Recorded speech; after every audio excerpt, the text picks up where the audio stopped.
Hi guys! Good morning, good morning, good morning mga kalaman at kapatay gutom. Samahan nyo nga akong i-voice record tong aking mumukbangin. Ito, naghahapunan nga ako dyan kagabi ng linuto ko na bangus. Diba, utal-utal na naman siya. Pasensya na nga kayo mga kalamon at kapatay gutom ko na ububulol at nauutal nga ako dyan. Ko nga mga kalamon magmukbang, tara samahan nyo ako magmukbang nitong aking pressure cooker na bangus. O diba tinira ko na nga dyan yung ulo, wala nga daw yung katapon-tapon dyan, pati tinik nga nakain nga ni kalamon nyo, pinapakita ko pa nga dyan sa inyo.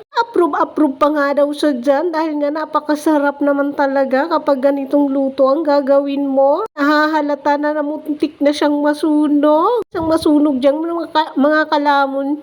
Papansin nyo na pilipit yung dila ni kalamon nyo. Ang sarap nga nito mga kalamon dahil nga malambot na malambot talaga siya at hindi siya maalat. Ngayon kung anong timpla ang gusto nyo dito sa bangus. Pero ako guys, ginawa ko lang dito ay ginawa ko siyang adobo pero masarap siya.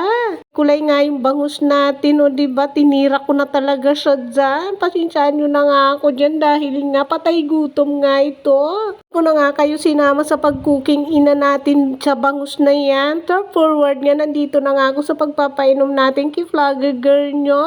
Minsan nga siya dyan ng umaga. Aga ko lang siya dyan binibigyan. Isang beses nga lang yan sa isang araw. Yan binibigay ko sa kanya dahil yun na nasa instruction niya. Tapos na nga siya dyan. Nag-treat na nga siya dyan. Top forward nga. Ito nga ay yung video natin ng karaang araw. Ako dyan ang giniling. Ginawa ko nga sisig yung giniling dyan. Kaya yan, kung hindi ka pa nakapag-like, i-subscribe sa aming munting channel. Sana supportahan nyo po kami sa aming YouTube channel, Facebook, and TikTok. Maraming salamat po mga kalamon. Tulong na po yung panunood nyo sa amin ni vlogger girl nyo. Thank you to all of you mga kalaman at kapatay gutom. Maraming thank you sa lahat ng nagsusuporta sa amin. May natira pa nga ako dyan ng giniling. Inulam ko pa kinagabihan dahil wala nga tayong ulam. Dahil tinipid ko nga yung ulam na yan. Kaya mayroon pa tayo sa mamayang gabi. So yun lang. Maraming salamat. Bye.